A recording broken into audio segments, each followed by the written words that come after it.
भारत के हृदय में, जहां घने जंगल और विशाल नदियां मिलते हैं, एक कहानी छिपी हुई है, साहस, दृढ़ता और मातृभूमि के लिए अटूट प्रेम की। यह कहानी है रानी अवंतीबाई लोधी की, एक ऐसी रानी जिसने ब्रिटिश साम्राज्य को चुनौती दी और अपने नाम को इतिहास में अमर कर दिया। 16 अगस्त 1831 को सिवनी जिले के छोटे से गांव मानकेहड़ी में अवंतीबाई लोधी का जन्म हुआ था। वो एक सम्मानित लोधी परिवार में जन्मी थीं। उनके पिता जमींदार राव झूंझार सिंह थे। बचपन से ही अवंतीबाई में साहस, नेतृत्व और न्याय की गहरी भावना थी। जैसे जैसे वो बड़ी होती गईं, ये गुण और मजबूत होते गए, उन्हें आने वाली चुनौतियों के लिए तैयार करते हुए। उनकी शादी राजकुमार विक्रमादित्य सिंह लोधी से हुई, जो रामगढ़ के राजा लक्ष्मण सिंह के पुत्र थे। उनके 2 बेटे हुए, कुंवर अमन सिंह और कुंवर शेर सिंह, जिससे उनका शाही परिवार पूरा हुआ। 1850 में राजा लक्ष्मण सिंह का निधन हो गया और सिंहासन उनके पुत्र विक्रमादित्य को सौंप दिया गया। लेकिन किस्मत को कुछ और ही मंजूर था।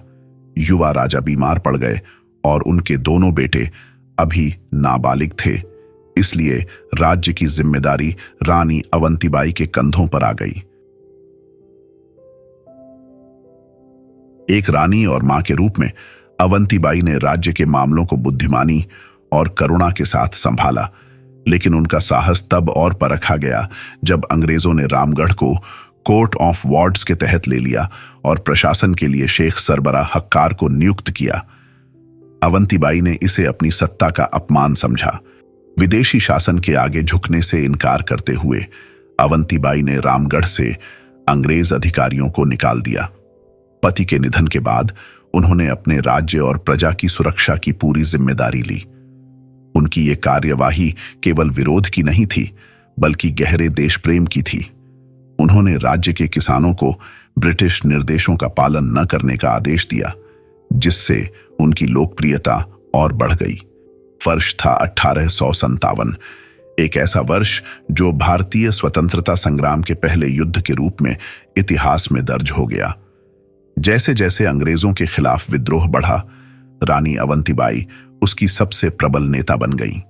जब युद्ध का आह्वान किया गया, अवंतीबाई ने गोंड राजा शंकर शाह की अध्यक्षता में एक विशाल सम्मेलन का आयोजन किया।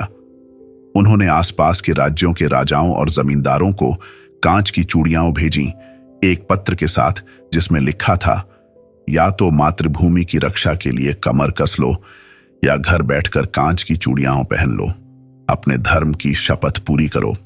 उनका संदेश स्पष्ट था, या तो मातृभूमि की रक्षा के लिए कमर कस लो, या घर बैठकर कांच की चूड़ियां पहन लो, अपने धर्म की शपथ पूरी करो। उनके शब्दों का असर गहरा था। एक एक करके आसपास के राजा ब्रिटिशों के खिलाफ एकजुट हो गए, अपने देश के लिए सब कुछ त्यागने के लिए तैयार हो गए। जब विद्रोह भड़क उठा, अवंतीबाई ने 4000 बहादुर सैनिकों की सेना खड़ी की और उसका नेतृत्व किया। उनका पहला युद्ध खैरी गांव में हुआ, जो मांडला के पास था। अपनी रणनीतिक कुशलता और अद्वितीय साहस के साथ उन्होंने ब्रिटिश डिप्टी कमिश्नर वॉडिंगटन और उसकी सेना को हरा दिया, जिससे वो मांडला से भागने पर मजबूर हो गए। लेकिन ब्रिटिश आसानी से हार मानने वाले नहीं थे। वे एक बड़ी सेना के साथ लौटे, जिसमें रीवा के राजा भी शामिल थे। इस बार उनका लक्ष्य रामगढ़ था, जो अवंतीबाई के राज्य का हृदय था। भारी मन से अवंतीबाई ने देवहरीगढ़ की पहाड़ियों में सुरक्षा के लिए, लेकिन ब्रिटिश जो उनके पीछे लगे थे, उन्होंने रामगढ़ में आग लगा दी और फिर देवहरीगढ़ की ओर रानी पर हमला करने के लिए चल पड़े।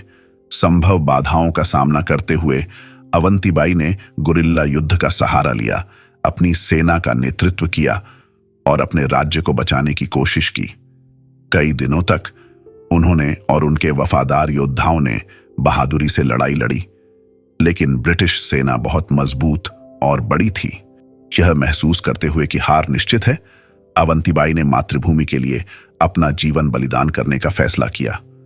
20 मार्च 1858 को उन्होंने ब्रिटिश सेना के हाथों कैद होने के बजाय अपनी तलवार से खुद को छेद कर वीर गति को प्राप्त किया। उनके बलिदान के बाद इस क्षेत्र से आंदोलन को दबा दिया गया और रामगढ़ भी ब्रिटिशों के अधीन आ गया। हालांकि रानी अवंतीबाई का जीवन छोटा रहा, लेकिन उनकी विरासत जीवित रही। भारत की स्वतंत्रता के बाद रानी अवंतीबाई लोधी की बहादुरी और योगदान को कई तरीकों से याद किया गया और सम्मानित किया गया। उनकी वीरता की कहानी लोकगीतों और प्रदर्शनियों के माध्यम से जीवित रही। विशेष रूप से गोंड जनजाति, जो इस क्षेत्र की वनवासी जनजाति है, उनके सम्मान में लोकगीत गाती है। अवंतीबाई केवल एक रानी नहीं थी, वो एक विचार थी, एक अमर विचार, जिसने हमें यह सिखाया कि देश प्रेम का सच्चा मतलब क्या है। जय हिंद, जय भारत।